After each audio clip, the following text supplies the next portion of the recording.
just yesterday, President Trump posted on Truth Social, and this was after the release of the 3 hostages yesterday.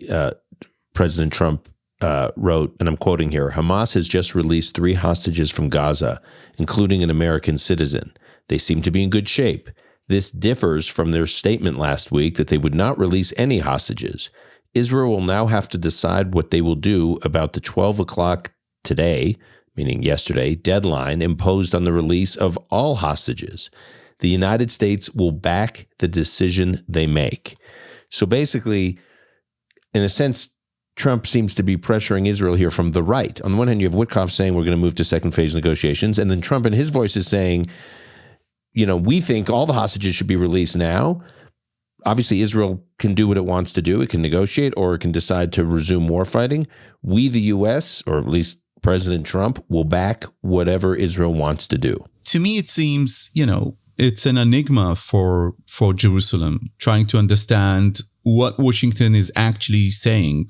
But some Israelis think it's quite simple. I just finished a phone call with the former chief of staff, Gadi Eisenkot, who's now a senior official and one of Israel's centrist parties. And what Eisenkot is saying is that, look, we have an administration and they want this deal to go through. This is what they're saying. And our first priority should be really simple. Agree to whatever conditions to get all our hostages back, and then take care of Hamas. Because, hey, it's not that President Trump is going to tell Israel after phase 2, after we get all our hostages back, oh, now Hamas is immune.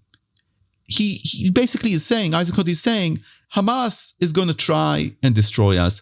Hamas is going to try and rearm. Hamas is never going to agree to the existence of Israel. So we can resume the war at any point in the future. Right now, it's a priority thing. Get the hostages back. We're hearing the stories from the hostages.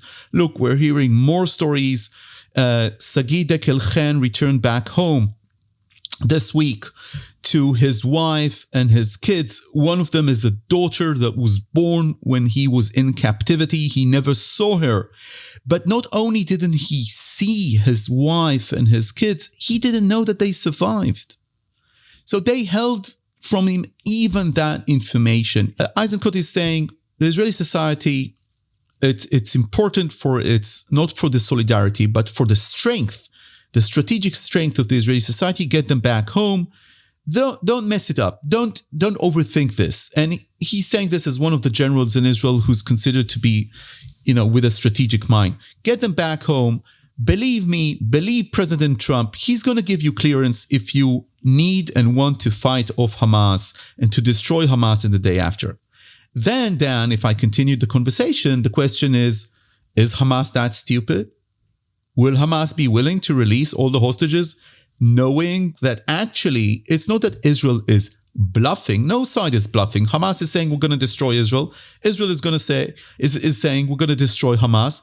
Why should they return all the hostages? And the answer, and it's a very difficult and harsh answer, is that when I speak with experts and people within the defense apparatus that want this deal to go through and the second phase, they think that Hamas is never going to let go of the last hostages because they know that they are the human shields for their control of the Gaza Strip, because they know how this shreds the Israeli society. But what they're saying is, yeah, we understand that, but let's get as many as we can out now, possibly all of them if we can, understanding that it's going to be very difficult. And I can also play the part of the Prime Minister here. Which is? The Prime Minister would say, look, we cannot... There is a dynamic in the Middle East. If we agree now to stopping the war, we will be pressured to maintain that position. We will allow Hamas to control the Gaza Strip for another 42 days. And then there's phase 3, another 42 days. There will be a status quo. And we lose our ability to change and to actually make sure that they are no longer a threat on Israel. And we simply cannot reach an agreement on phase 2. So even if I sort of heed the advice of Eisenkot, we'll never agree because they are so vigilant that they'll never recognize Israel, and they're never willing to, for instance, demilitarize the Gaza Strip, which is a key demand of Israel.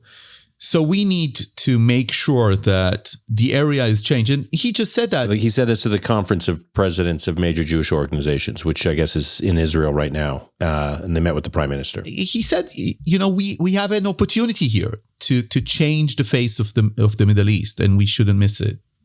Yeah. Look, if we're speaking in hard, cold terms of reality, I think I'm not saying I agree with this point of view or disagree with it. You're laying out Netanyahu's argument. I would add one other layer to it, which is as time passes, even if Israel decides it's going to go back into Gaza and obliterate Hamas after it gets most of its hostages out, basically the Eisenkot plan. And it's not just him. A number of people have made this argument.